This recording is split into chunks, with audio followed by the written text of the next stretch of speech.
In this video I wanted to talk about the older Brother cast-on combs, and they have a little feature that the later ones didn't have, and it's really useful.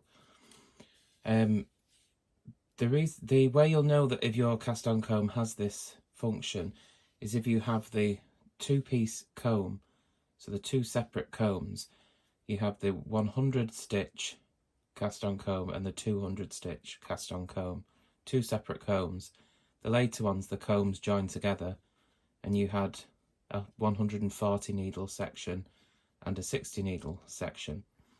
Well, in these earlier ones, you can see on the ends here, you have these little pieces that move like that, in and out, same on both sides.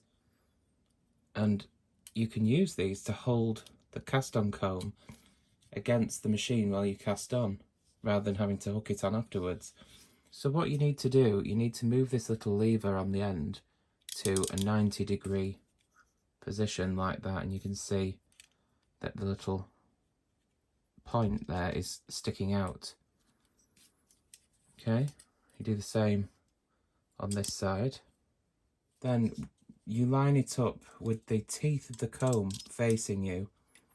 You line it up centrally on the needle bed. This one is the 100 stitch comb, so it lines up at 51 on either side. You hold it parallel to the floor like this, and you can see that those little metal pegs go in between the gate pegs. And then while holding it against the bed, you turn it like that. Can you see it hooks on? Oops, show you again.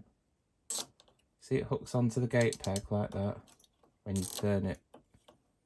You do the same at the other side, and the comb just hangs there like that on its own. You see my hands are free now, and the comb is just hanging there.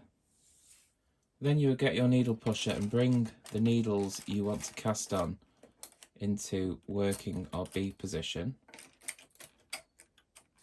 like this. I'm using 80 needles here, and this would only be for a cast on with waste yarn. You wouldn't cast on your main yarn in this way. This will be an open cast on.